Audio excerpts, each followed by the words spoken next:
bunny tears. What's cracking, Bunny Boilers? My name is Bunny Tears. Welcome to another episode of Storytime with Bunny Tears entitled My Best Year of Uni. As always, first thing is first, this is a demolition on grind. It was myself and Y2 Canyon, aka Tokyo Sex Whale, aka the Grand Canyon. Now, I have a sniper at the beginning, but I don't actually snipe for this. I pull out the M8A1. I want you to pay close attention to when we plant B and I go over to defend the planted B bomb. Because there's a passage of play in there that I think is rivaled only by Jesus Christ himself. Everything else that's ever been created, and ever existed is not quite as good as this passage of play you're about to see. So enjoy that, that's what you're watching. But as for story time, I wanted to talk about a year of my university experience rather than just one particular occasion. Because this year deserves mention in itself. There are many occasions that made up this year, which I may talk about in the future. However, this year itself was fucking insane, and I want to talk to you about why that was. So generally, when you go to university, in your first year, you end up in halls, which is pretty much just always small rooms. It's where all the first years go, and where you meet all of the people you know. So I met one of my flatmates called Ben, who was a fucking legend, by the way. Absolutely hilarious, and he made university just great. So I met Ben there. I also spoke to a few people who were going to the same halls as me on Facebook. So I met a few girls on Facebook that I was going to the same halls as, spoke to them, and then just ended up meeting them randomly while we were there because we lived in the same place. So it ended up being me and Ben, and then the girls that I'd spoken to on Facebook as well, and then their friend group, the people on their course. So I guess it kind of ended up just being me, Ben, and then a shitload of girls. Because we just kind of pushed into their friend group, and girls tend to stay with other girls, I guess. So it was pretty fucking insane. And they were all great as well. Everyone was amazing. First year was unbelievable, but that's not what we're talking about. My best year at uni was second year.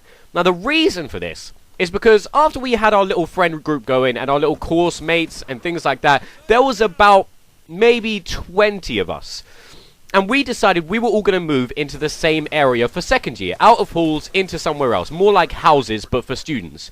And this place that we moved to was fucking crazy. Essentially what it was big blocks that were, let me think about this actually, there were 3 floors high, and there was 5 bedrooms in each house. I think I've got that right. Yes, there was 5 bedrooms in each house, 3 bedrooms high, but they were all attached at the sides, and they made like a half square kind of thing. And then in the middle was a hill of grass. So we were in one of the corners. Our house was in one of the corners. We knew the people next to us who were on the very corner, and the people next to them who were just on the other side of the square. So we had 3 houses in a row where we knew everyone. This doesn't sound that amazing, but it meant that this year was just fucking crazy. Because we could go out of our house and walk 5 steps to get to our mate's house. It was pretty insane. And another great thing about it was, whenever we wanted to arrange something, rather than actually walking to a mate's house, we just kind of hang out the window and throw shit at someone else's window. And then they'd hang out their window, and it'd end up there'd be like 8 of us all hanging out of our windows trying to arrange the night, rather than just going to another person's house. But that's not the reason why this was such a good year. It helped. It definitely helped. The reason this was such a good year is because, for some reason, I think it was because of the people we had in our house. For some reason, our house became the hub for everywhere. So anyone who was going out for the night would always come to our house to pre-drink, or if someone had a birthday, they'd come to our house to party. And it meant that we constantly had people all over the house. We were never left alone. And because we were students, we had like fucked up sleeping patterns. And it sounds weird, although all of the partying and stuff like that was pretty fucking insane and very, very fun. Really, the best times I had in that house was where me and my housemates were just kind of fucking around, doing stupid shit. Not necessarily drinking and partying, but just being dumb.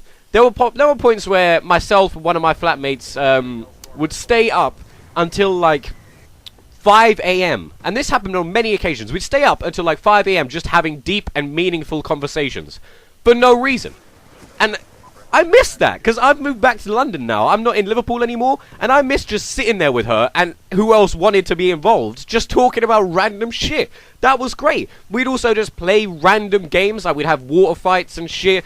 We played Blind Man's Bluff, which is where you turn off all the lights, blindfold someone, and then you all have to try and avoid being touched by the person who's trying to touch you. Sounds kind of dirty when I say it, but yeah, that's basically the idea behind the game. We pretty much broke everything in the house playing that game. We'd play pranks on each other. We had a quote wall, which, by the way, if you're going to university, here is something you need to do. You need to get an A4 piece of paper, you need to put it on the wall, and you need to write quotes, Quotes, on top of it. This one small idea brought everyone together, because every time someone said something that was worth remembering, you would burst out laughing. You'd pretty much say to them, that's the funniest fucking thing I've ever heard. You'd go over to the quotes wall and you'd write it down. And by the end of the year, you've got a good few sheets of paper full of great memories. That's something you have to do. And it's so hard to explain, but all of this partying, all of this talking, all of this freedom that we had to do whatever the fuck we wanted was absolutely amazing. And because everyone was always coming around the house, it meant that we made some friends that we're going to keep forever. I have friends in Liverpool now that I'm never, ever going to lose. Myself and Rido lived together in Liverpool. That was third year, but it was still crazy. And it was so amazing that one year. We lived in number 11 on our street. I actually got the number 11 tattooed to my leg in Roman numerals. And one of the girls got it tattooed to her, like, stomach area. And another one of the girls got it tattooed on the back of her neck. So we've got a little crew going. Here's a picture of it. So we've got a little crew of number 11s running around. And you know what? I think this is the favorite tattoo I have. I think this is my favorite tattoo. Just because it means something. I'm glad it means what it does mean. And it represents a part of my life that I never want to forget. Yeah. I guess that's it. I mean, if you guys want to hear more stories about my favorite year at uni, more specific stories rather than just the year in general, then let me know. I'll make sure to bring out a story. Apart from that, thank you for listening, of course, and buddy out, bitches! What's cracking, Bunny Ballers? My name is Bunny Tears.